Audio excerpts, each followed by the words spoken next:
As we trace back our spiritual lineage to the early centuries, we find the Christian church a maligned religion. It was not popular. Many of the Christians in the early centuries paid the ultimate price for their faith with their lives. The Colosseum in Rome stands today as a testament of this fact. Under pagan Rome, the Christian church struggled along, but one thing was sure.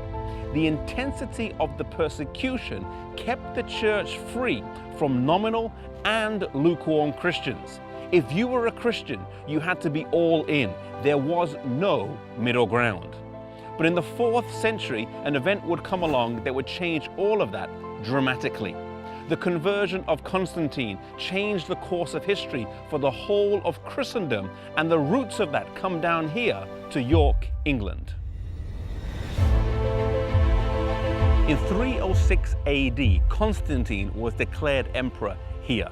His father, Constantinus, was in Britain from 305 to 306 AD, and Constantine was with him until his death. He was then declared emperor, but it was not to be a smooth sailing. There were counterclaims to the emperorship from Licinius and Maxentius. And it was before a battle with Maxentius that Constantine felt he needed more help than just the soldiers he had, and so he sought the help of God. He believed he saw a cross in the sky and heard the words, "By this sign you shall conquer." He took this as a sign to convert to Christianity, and a major switch began to take place. Rome would go from being pagan to papal, from paganism to professed Christianity. Many historians debate the authenticity of Constantine's conversion. Was it a deep-rooted biblical conviction, or was it a political ploy to keep a divided empire together? One thing is sure, though, that after his conversion, practices crept into the church that previously had no place there. Temples that were pagan were changed to Christian.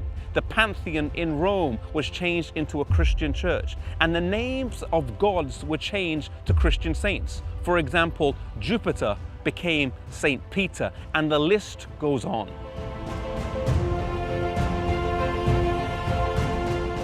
While some were happy for these changes and welcomed the lack of persecution and their newfound status, there were many Christians all over Europe who resisted these changes. For them, the persecution continued as they stayed out of line with the Mother Church. These were Christians who were maintaining the pure apostolic faith that was handed down to them over the years. There were scattered groups of people all over Europe, in northern Italy, in southern France, the Celtic Church here in Britain, and in various other places. The Bible refers to them as the church in the wilderness in Revelation chapter 12, verses 6 and 14. They were not always the biggest, they were not always the largest, but God would always have a people that were true to Him and that were faithful to His word. And so from this point on, 2 branches of the church would emerge. The recognized, the mainstream, but the compromised church, and then the persecuted, often the smaller, but the pure church. The question for us today is, which one of these 2 are we a part of? May we never compromise truth for popularity.